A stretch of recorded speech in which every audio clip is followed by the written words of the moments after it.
Hello friends, change the goal के इस online platform पे आपका हार्दिक स्वागत है।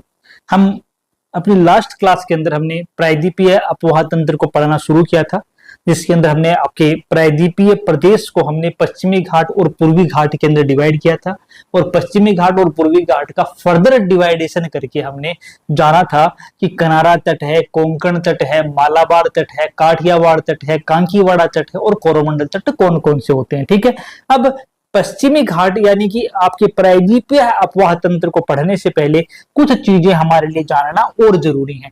वो क्या जरूरी है कि प्रायद्वीपीय अपवाह तंत्र से रिलेटेड नदियां कौन कौन सी हैं। जो हमारा प्रायद्वीपीय पठारी प्रदेश है, उस प्रायद्वीपीय पठारी प्रदेश से कौन कौन सी नदियां जो है वो संबंधित हैं, तो उनको भी एक बार हम यहाँ पर डिस्कस कर लेते हैं। देखो, ये जो हमारा इंडिया है,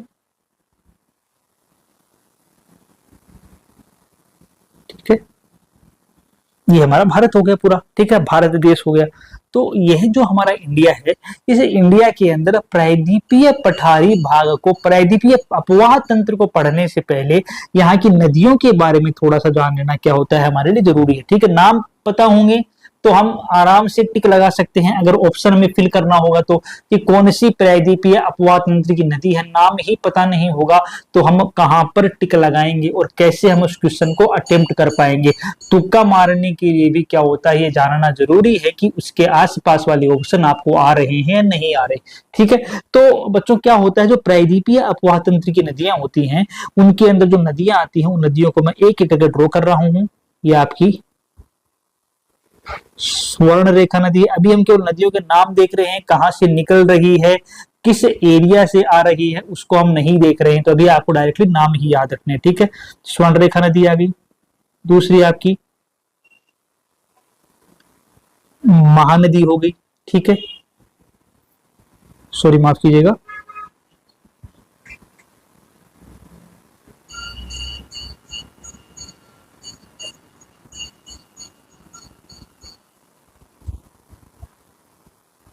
यहाँ पे थे। ठीक है, पेज स्क्रॉल हो गया था। तो हमारी स्वर्ण रेखा हो गई, हमारी महानदी हो गई। तीसरी जो हमारी नदी आती है यहाँ पर, वो आती है आपकी, ये आ गई गोदावरी नदी। ठीक है, स्वर्ण रेखा, महानदी, गोदावरी। ठीक है, चौथी नदी कौन सी है ये आपकी, ये आ गई आपकी कृष्णा नदी। ठीक है, पांचवी आती है आपकी आपकी पेनरू आती है। ठीक है, छठी आती है आपकी यहाँ पर कावेरी नदी आ गई। ठीक है, सातवीं नदी आ गई यहाँ पर आपकी वेगई। ये आपकी कौन सी नदी होगी, ये आपकी वेगई नदी होगी। ठीक है, यहाँ पर आपकी आ गई पेरियार। ठीक है, ये पेरियार नदी होगी। ठीक है, फिर कर्नाटक वाले एरिया के अंदर कुछ छोटी छोटी नदियां और देखने को मिलती है आपको। ये काली नदी है, ये शरावती है, ये नेत्रावती है, ये तदरी है। ठीक है, क्या लिख सकते हैं यहाँ पे, काली नदी, शरावती, नेत्रावती और तदरी। ये कहां पर आती हैं, ये आपकी कर्नाटक वाले पोर्शन के अंदर आ गई। ठीक है, उसके आगे कौन सी आती है, उसके आगे जो नदियां आती हैं वो आपसे गोवा वाले एरिया में आपको याद रखनी है। एक छोटी नदी मांडवी, दूसरी छोटी नदी रसोल और तीसरी नदी जुबारी। ठीक है, तो मांडवी, रसोल और जुबारी। ठीक है, ये नदियां कहां पर हैं, ये नदियां आपके गोवा वाले पोर्शन में आ गई। ठीक है, और कौन सी नदियां बची, और आती हैं आपकी यहां पर नर्मदा। ठीक है, ये आ गई आपकी तापी। ठीक है, नर्मदा हो गई, तापी हो गई, ऊपर की ओर यहां पे आएगी आपकी माही, और उससे ऊपर की ओर आपको यहां पर दिखेगी साबरमती। ठीक है, तो हम अगर प्रायद्वीपीय पठारी प्रदेश की नदियों, एक नदी रह गई यहां पर, वो आपकी यहां पर पेलार नदी थी। तो जब हम प्रायद्वीपीय पठारी प्रदेश के अंदर नदियों के बारे में बात करते हैं, तो नदियों के बारे में बात करने पर हम देख सकते हैं यहाँ पे कि प्रायद्वीपीय भाग के अंदर जो नदियां निकलती हैं वो आपकी स्वर्ण रेखा नदी, आपकी महानदी, आपकी गोदावरी नदी, आपकी कृष्णा नदी, पेनेरू, कावेरी, पेलार, वेगई, ठीक है। साथ में आपकी पेरियार और काली, शरावती, नेत्रावती और तदरी जो कि कर्नाटक में है 1.10 दे देते हैं इसको, ठीक है। मांडवी, रसोल और जुआरी 1.11 दे देते हैं, गोवा के अंदर है।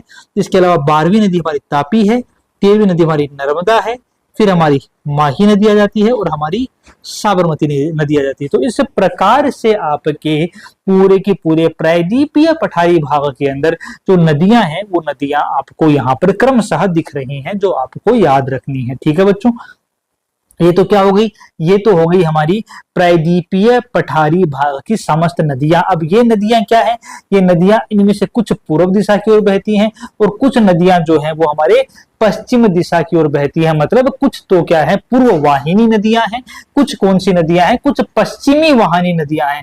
तो अगर हम इन नदियों का डिवाइडेशन और करें कि कैसे कैसे इन नदियों को डिवाइड कर सकते हैं, तो आप यहाँ पे देखोगे हम प्रवाह दिशा के आधार पर, प्रवाह दिशा के आधार पर इन नदियों को दो पोर्शन में डिवाइड कर सकते हैं। कौन कौन से दो पोर्शन में डिवाइड करेंगे, एक बांटेंगे हम पूर्व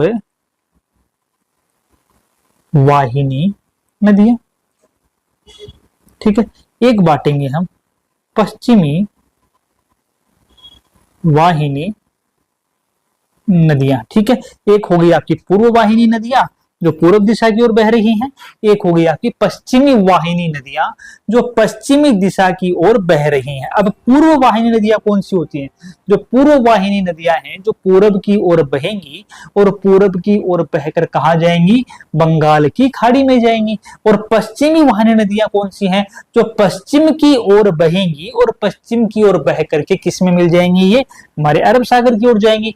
तो पूर्व वाहिनी नदियों में आती है आपकी महानदी, आपकी गोदावरी, आपकी कृष्णा नदी, पेनार नदी और कावेरी नदी। ये तो कौन सी नदियां हैं, ये तो पूर्व वाहिनी नदियों के उदाहरण हैं, पूर्व वाहिनी नदियों के एग्जाम्पल हैं। पश्चिमी वाहिनी नदियों में बात करें तो उसके अंदर आपकी साबरमती आती है, उसमें आपकी माही आती है, आपकी नर्मदा आती है, ताप्ती आती है या इसी को तापी भी बोलते हैं, और पेरियार नदी आती है। ये कौन सी नदियां हो गई, ये आपकी पश्चिमी वाहिनी नदियों का उदाहरण है।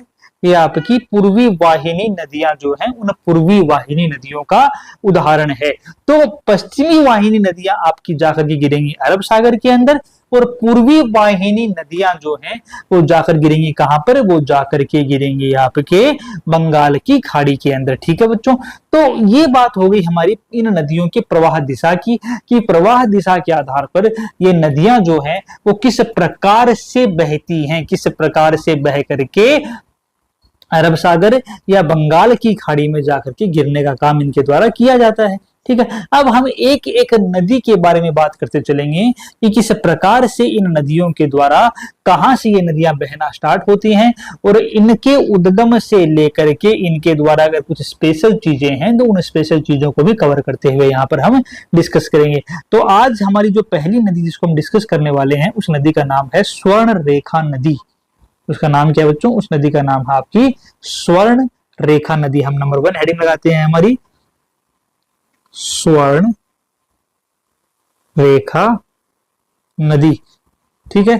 नाम में स्वर्ण है इसलिए हमने भी लिखने के लिए गोल्डन यानी कि येलो कलर ही काम में लिया है, ताकि आपको लगे जैसे नदी स्वर्ण रेखा है वैसे ही लिखा भी स्वर्ण से ही जा रहा है, ठीक है।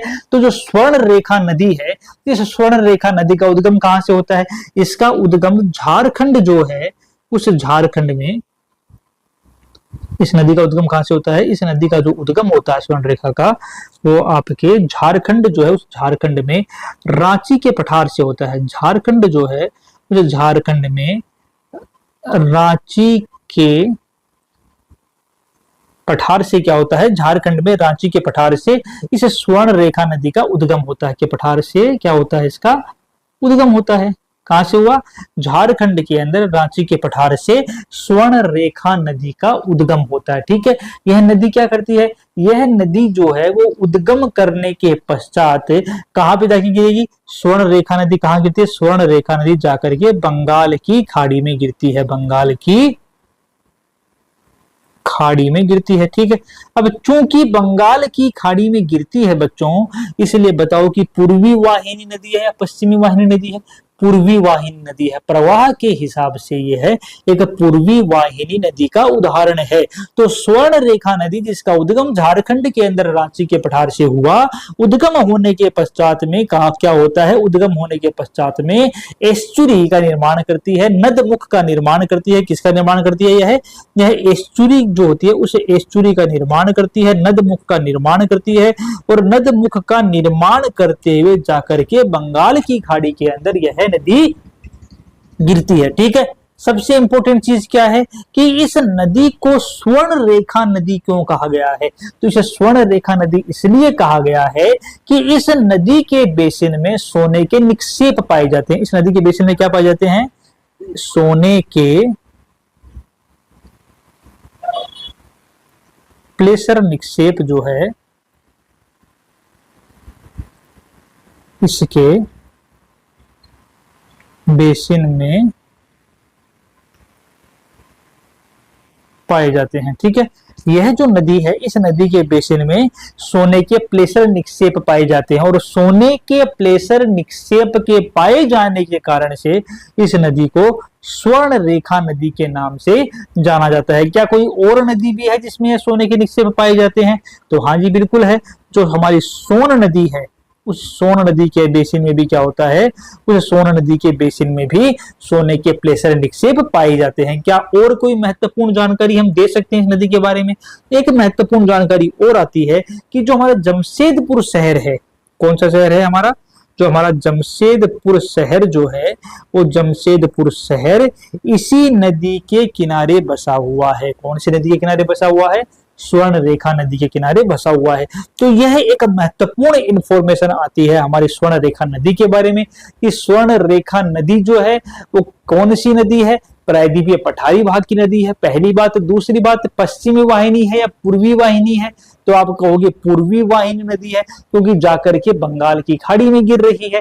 तीसरी बात, कौन सा शहर इसके किनारे बसा हुआ है, तो जमशेदपुर शहर जो है वो इसके किनारे बसा हुआ है। चौथी बात, स्वर्ण रेखा नदी को स्वर्ण क्यों कहा गया है, शुरुआती के अंदर इसमें स्वर्ण लगा हुआ, स्वर्ण क्यों जुड़ा हुआ है, स्वर्ण इसलिए जुड़ा हुआ है कि स्वर्ण रेखा नदी के बेसिन में स्वर्ण के निक्षेप पाए जाते हैं, सोने के निक्षेप पाए जाते हैं, और सोने के निक्षेप के पाए जाने के कारण से इसे स्वर्ण रेखा नदी के नाम से जाना जाता है।